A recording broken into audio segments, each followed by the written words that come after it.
Hola, ¿cómo están? Bienvenidos a otro viaje en zapatillas. Soy Jackie Granero y hoy no vamos a hablar de tumbas, pero sí vamos a hablar de aquellas cosas que nos ponemos para visitarlas. Hola, soy Gisela. La moda fúnebre no era solo una elección estética. En el siglo XIX, si eras una viuda y te llegabas a poner un poquitito de color, eras la paria de la sociedad. Vamos a ver cómo el luto pasó de ser un tema de sentimientos a una industria multimillonaria. La gran influencer fue la reina Victoria, que cuando murió su esposo Alberto, pasó 40 años vestidas de negro e impuso las joyas y los peinados. En ese momento parecía una tendencia macabra, pero al fin y al cabo fascinante. Pero antes de comenzar, nos presentamos y te mostramos quiénes nos van a acompañar el día de hoy.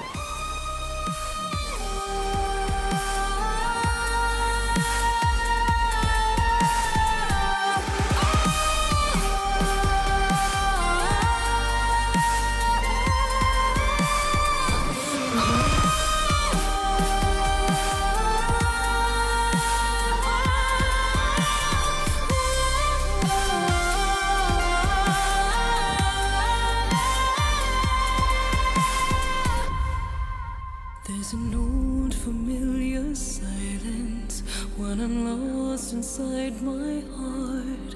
I can't hear the voice inside me, so I look up to the stars. You know I've always been in love, just had to play it cool. Was never good at keeping secrets.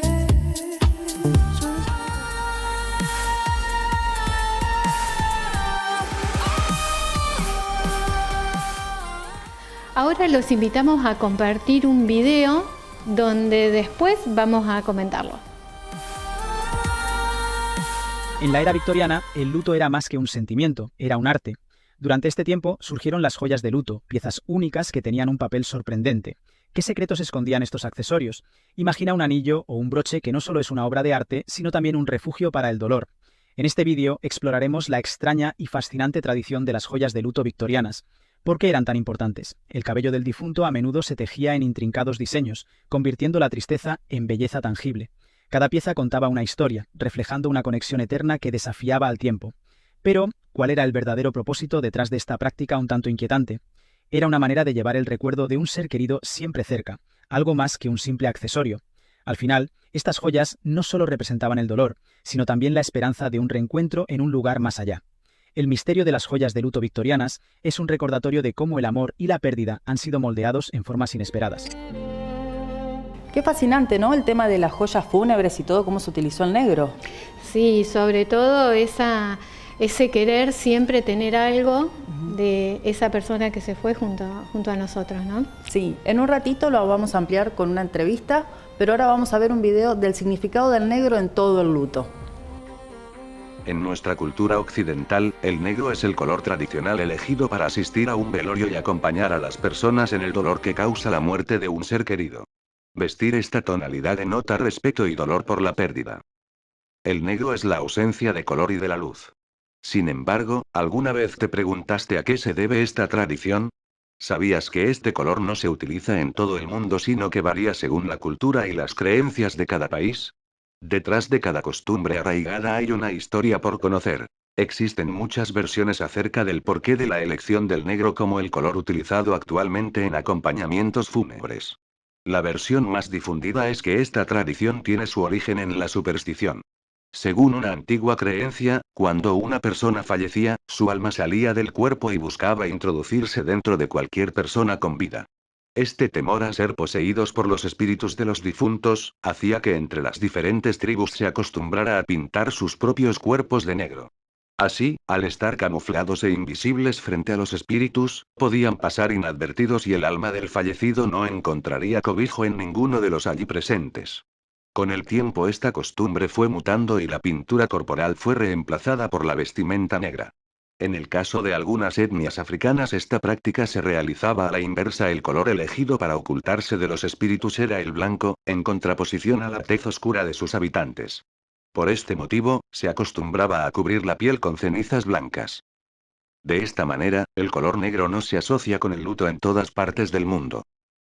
Por el contrario, los colores crean representaciones simbólicas de la muerte de acuerdo a cada cultura y período histórico.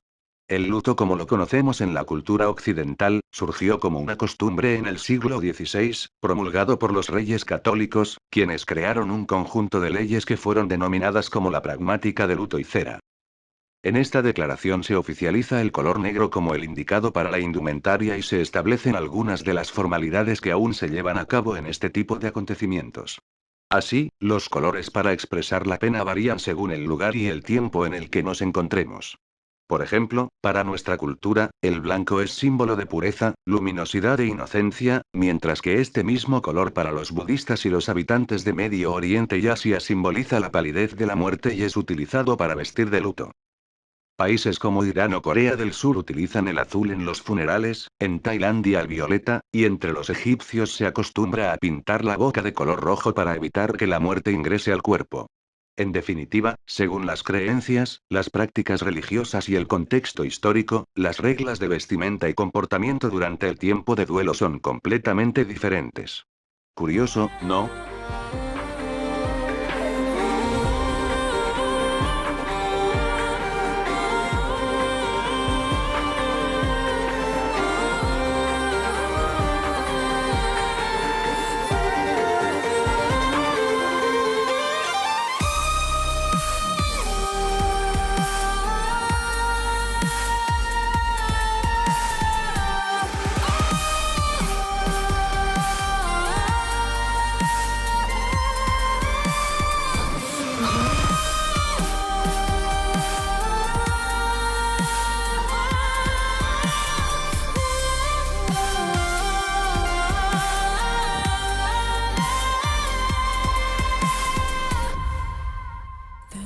Un trámite no puede esperar a que el corazón sane, pero el profesional que lo guía, sí. Así escuchamos a las chicas de Blatter y Asociados.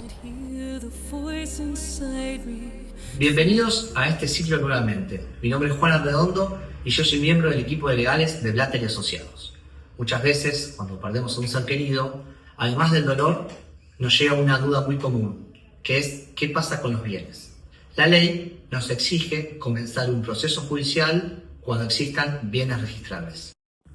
Dentro de esos bienes vamos a encontrar una casa, un auto, una moto, tal vez una embarcación, dinero en cuentas bancarias o tal vez un seguro de vida.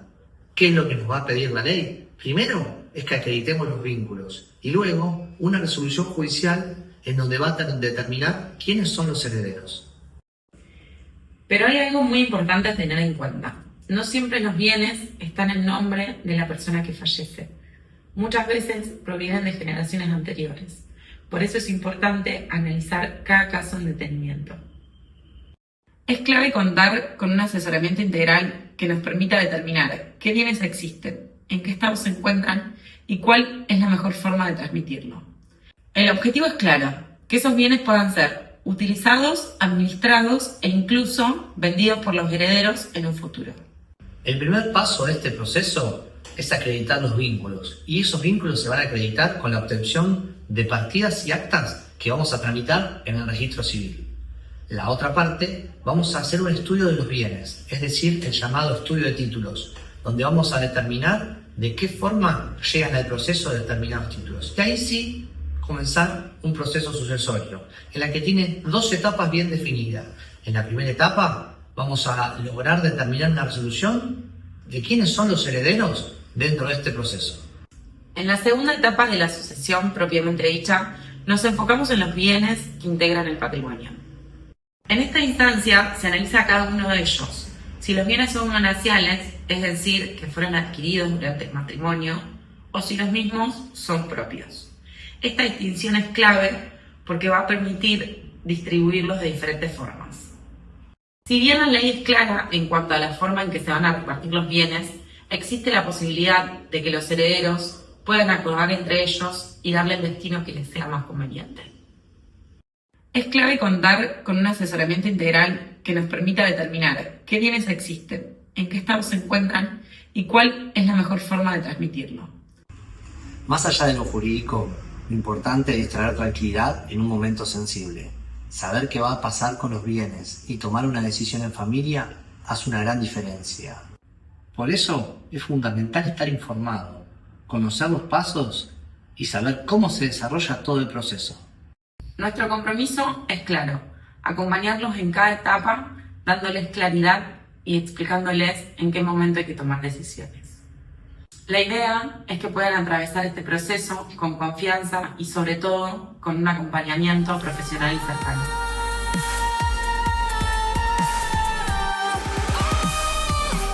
Hoy, para explicarnos un poquito más acerca de todo este mundo que es el luto y la moda, la tenemos a Luciana Sabina, profesora de Historia, con quien he tenido el placer de tomar uno de sus talleres. ¿Cómo estás, Luciana? Hola, muy bien, Giselle, ¿vos? Muy bien. Para arrancar, ¿nos podías contar un poco acerca de este luto riguroso, estas leyes que tenían las mujeres para vestir en en Occidente? Claro, bueno, primero hay que entender que, bueno, todo lo que fue el siglo XIX, ¿no es cierto? Es un siglo que obviamente la mujer tiene otro lugar dentro de la sociedad y que fue modificándose, pero el luto nos muestra un poco eso también, ¿no? Porque, digamos, era más riguroso para las mujeres. Y el luto, además, no era una emoción privada en ese momento, era una especie de lenguaje social visible, donde, bueno, todos tenían que mostrar, ¿no? A través de la ropa, lo que se estaba viviendo, ¿no? Se comunicaba públicamente que alguien había muerto y también qué cercana era esa persona, ¿no es cierto?, a uno, y en qué etapa del duelo se encontraba. Es decir, incluso podíamos saber cuánto tiempo aproximadamente había pasado con solo verlos vestidos, ¿no? Pero bueno, es algo que digamos, se va como a popularizar incluso más en la segunda mitad del siglo XIX, ¿no? Y tenemos, bueno, distintas etapas, no sé si querés que hable de eso. Sí, dale, porque justamente te iba a preguntar cómo era desde el luto riguroso hasta que se podía empezar a usar algún colorcito e insertarse otra vez en la vida social. Bueno, tenemos un primer momento que es justamente el luto riguroso, ¿no? Que predominaba el color negro de manera absoluta. Y no se trataba solamente de este color, sino también del material, ¿no? Se usaban telas que fuesen opacas. Enseguida vamos a hablar un poco de eso, si te parece. Sí, dale. Pero básicamente es ver, por ejemplo, no tenía que tener nada brilloso. Es decir, podía ser negro y con brillo ya estaba mal, ¿no? La tela tenía que ser opaca. La idea era justamente expresar el dolor, ¿no? Expresar esto.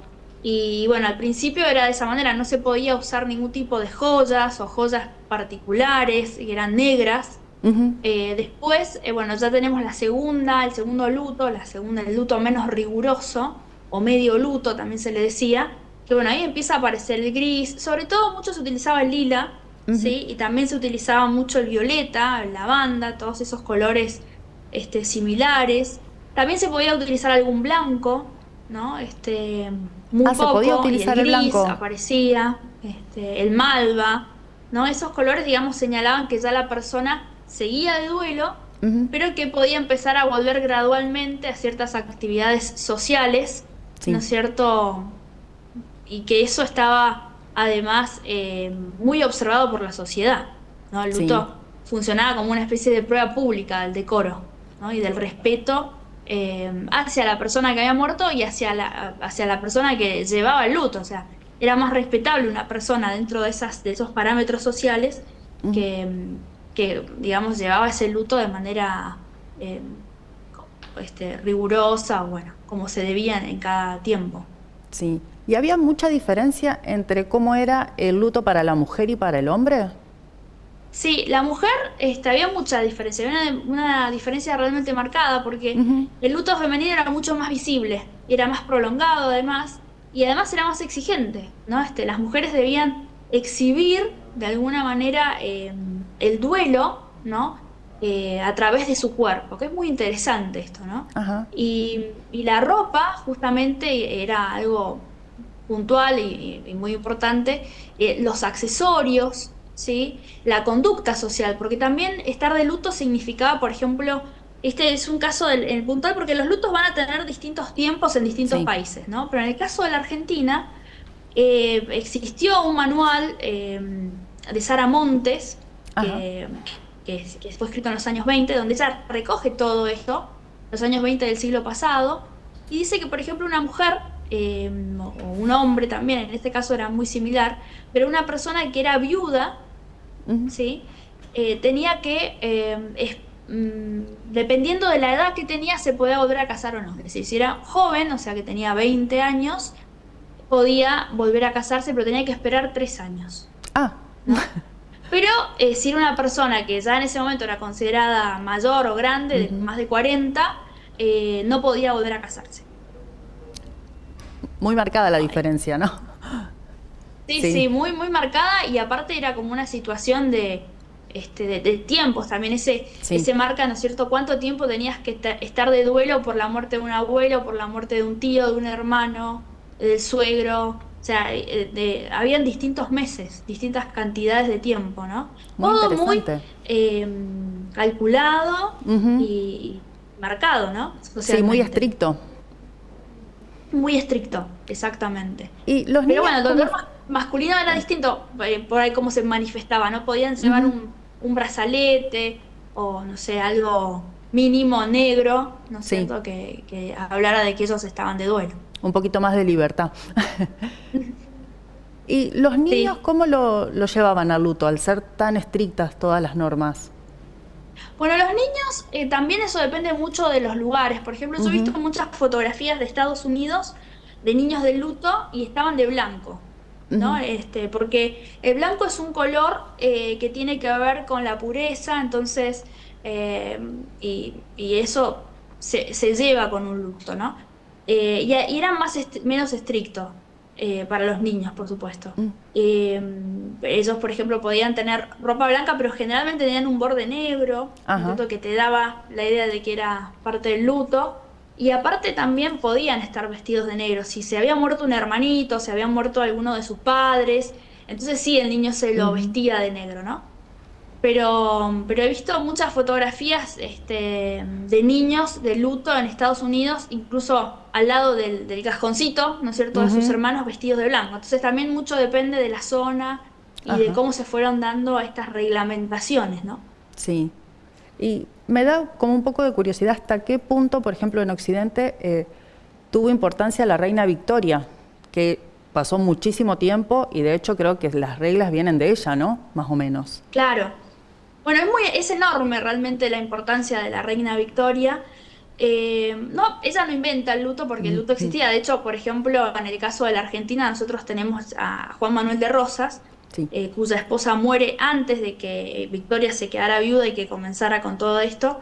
Y entonces se puso todo o sea, hubo duelo nacional Ujú, durante mucho tiempo por Encarnación Escurra, que era la esposa de Rosas, ¿no? ujú, Obligó a la población. Pero en el caso de Victoria, su marido muere, Alberto, en 1861, y ella comienza con un luto que va a ser muy llamativo, porque va a ser un luto hasta el día en que ella misma muere, ajá, ¿no?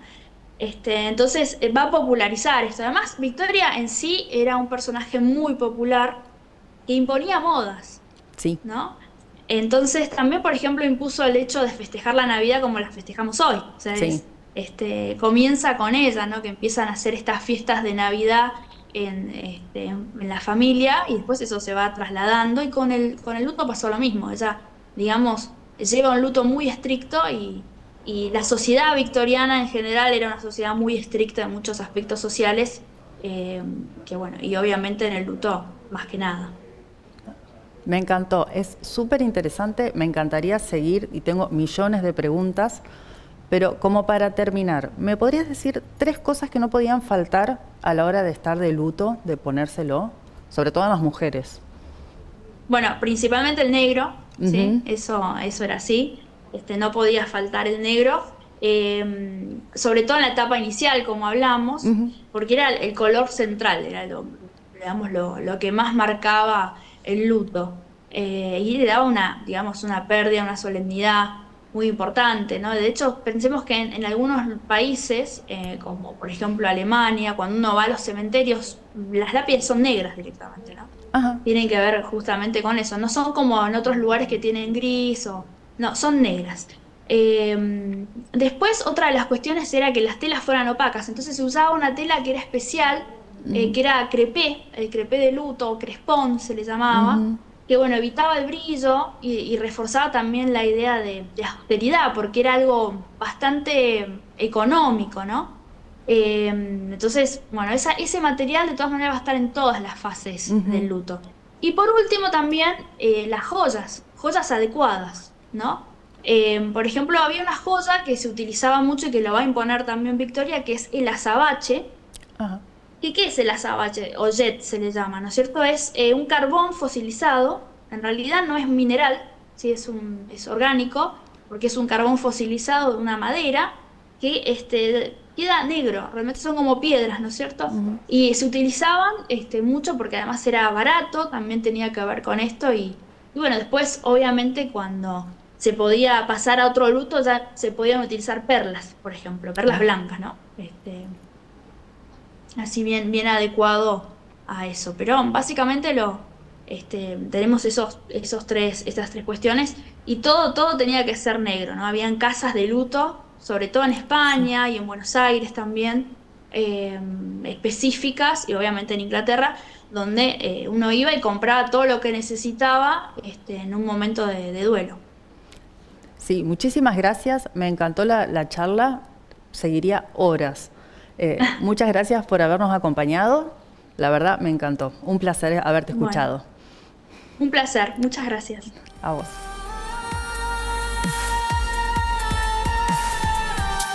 You know I've always been in love, just had to play it cool.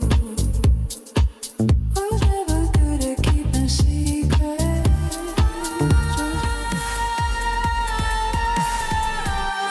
Hoy los funerales los vemos a la gente yendo de jean, de zapatillas, de colores y pensar que antes era una falta de respeto. ¿Ustedes qué opinan? ¿Vos, Jackie?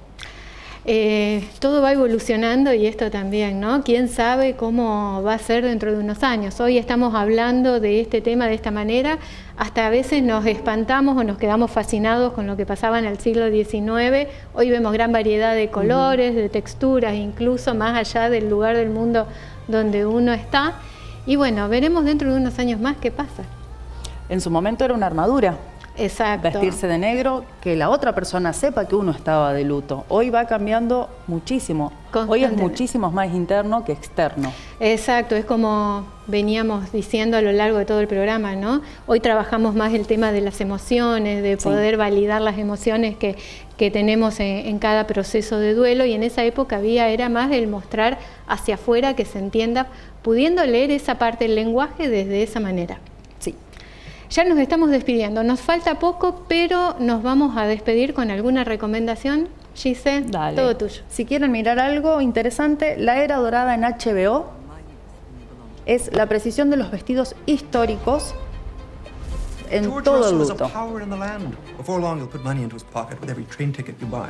I think we should know the Russell family. We do not move in the same circles. Mama, you are incorrigible. I take that as the highest praise. Mrs. Van Ryn and her sad sister were spying on me today. I don't know why you bother with them. I don't bother with them. I'm afraid New York can be quite challenging at first. We haven't found it so, have we, George? There is no challenge you are not equal to, my dear. We have invited Marion to live with us. She hasn't a penny. I cannot live within Aunt Agnes's confines. You must meet the right people in the right way. Money isn't everything, Agnes. I don't understand why they have taken me in. I have a job and a fresh start that I need. I want to do something with my life. For a New Yorker, anything is possible. You are the future, Mrs. Russell. And if you are the future, then they must be the past. Well, things move faster nowadays. You know Newport well, Miss Russell. The mistress is not a player in the great game. That woman is unsuitable as an acquaintance. I'll make them pay one day. This is not a game for weaklings. We've taken you for a fool when it is we who are the fools. I won't fight you on that one. Y también tenemos un libro, La muerte en la ciudad, ¿puede ser? Sí, de Leandro Di Grecia, que habla justamente sobre los ritos funerarios y la moda en la ciudad de Buenos Aires y todo lo que es capital. Así llegamos al final del programa de hoy. Recuerden que esto no es una carrera y vamos caminando paso a paso. Ajustense los cinturones que seguimos en camino. Esto fue Viaje en Zapatillas.